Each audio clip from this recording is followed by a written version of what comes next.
الحمد لله رب العالمين والصلاة والسلام على سيد المرسلين وعلى آله وأصحابه أجمعين أما بعد قال الله تبارك وتعالى أعوذ بالله من الشيطان الرجيم بسم الله الرحمن الرحيم قل هل يستوي الذين يعلمون والذين لا يعلمون وقال رسول الله صلى الله عليه وسلم فضل العالم على العابد كفضل القمر ليلة البدر على سائر الكوكب أو كما قال عليه الصلاة والسلام علم ایک ایسی دولت ہے جو لٹتی نہیں علم ایک ایسی دولت ہے جو لٹتی نہیں خرچ کرنے سے کبھی گھٹتی نہیں پھر نہ تم کرنا کبھی اور تشنا نبی کے شکوے آج میں خانے کا میں خانہ اٹھا لاؤں گا شہدائیان اسلام میں آپ حضرات کے سامنے نہ کوئی لمبی چوڑی تقریر اور نہ وسیع وعد کرنا آیا اس لیے کہ میں کوئی قدیم نہیں کہ آپ حضرات کے سامنے لمبا چوڑا خطاب کروں اور نہ میں کوئی واحد ہوں نہ کوئی مفکر نہ کوئی ادیب میں صرف آپ حضرات کے سامنے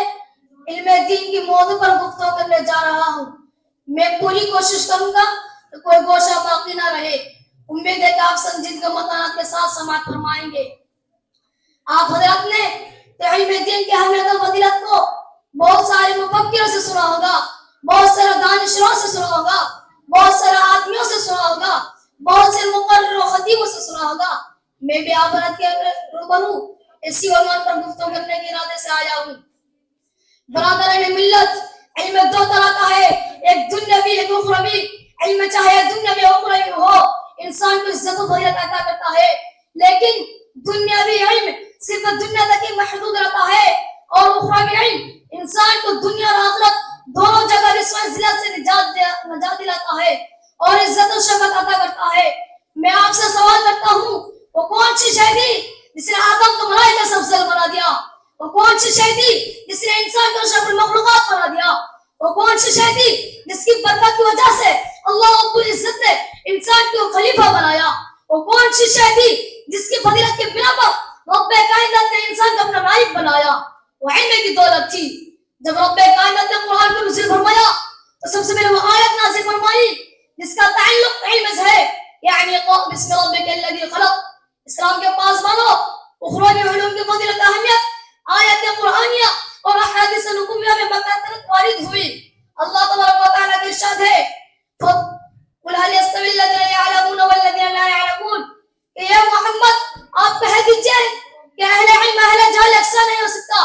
جس طرح توحید اور شرک یکساں نہیں ہو سکتا جس طرح ہدایت اور ظلمت ایک جگہ جمع نہیں ہو سکتا جس طرح رفاقت اور عداوت برابر نہیں ہو سکتے جس طرح حق و باطل برابر نہیں ہو سکتے اس لیے کہ توحید کی ضد شرک ہے ہدایت کی ضد ظلمت ہے رفاقت کی ضد عداوت ہے اور حق کی ضد باطل ہے اور یہ قاعدہ ہے کہ اجتماع ضد محال ہے اسی طرح اہل علم اہل جہل برابر نہیں ہو سکتے ایک حدیث شریف میں محسن انسان صلی اللہ علیہ وسلم کا ارشاد ہے فضل العالم على العابد كفضل القمر ليلة البدر على سائر الكوكب کہ عالم کی فضیلت عابد پر ایسی ہے جیسے کہ 14ویں چاند کی فضیلت تمام ستاروں پر ہے حضرت عبداللہ بن عباس فرماتے ہیں کہ دوسرے مومنوں کے مقابلے میں اہل علم کے 700 درجات زیادہ ہوں گے اور ہر درجہ کے درمیان مسافت 500 برس کی مسافت ہوگی برادران ملت لیکن آج کے دور کے مسلمان اپنے بچوں کو تعلیمات اسلام سے دور رکھتے ہیں اور افراد کی تعلیمات دیتے ہیں یہ صرف شیطان کا فریب ہے وہ شیطان مردود جس نے عہد کر دیا وہ بنی آدم کو جہنم پہنچائے گا وہ شیطان جو ہمارے دین و اسلام کا دشمن ہے وہ شیطان جو ہمارے معاشرے کا دشمن ہے وہ شیطان جو ہمارے کلچر کا دشمن ہے جو ہمارے کردار کا دشمن ہے جو ہمارے تہذیب و تمدن کا دشمن ہے جو ہماری ایمان و اخلاق کا دشمن ہے یہ شیطان ہمارے اصلی دشمن ہے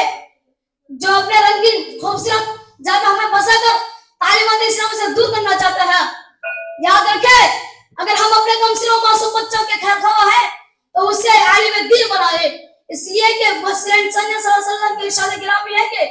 استغفر للعالم ما فی السماوات والارض یہ زمین و آسمان میں جتنی اشیاء ہے وہ سب عالم کے لیے مغفرت کی دعا کرتی ہے عالم کے لیے ملائکہ مغفرت کی دعا کرتے ہیں عالم کے لیے سمندر کی مچھلیاں بھی دعا کرتی ہے عالم کے لیے کیڑے مکوڑے بھی دعا کرتی ہے عالم کے لیے زمین و آسمان بھی دعا کرتے ہیں اس کے باوجود مسلمان کا حال ہے کہ انگریزوں کے چائے میں پھنس کر ہم اپنے دین و معاشرت کو داغدار کر رہے ہیں. ہمیں تو چاہیے تھا کہ ہمارا دین صحابہ کے دین کے مانند ہوتا, ہمارا معاشرہ صحابہ کے معاشرے کے موافق ہوتا, ہمارا کردار صحابہ کے کریکٹر کے مانند ہوتا, ہمارے نہیں بلا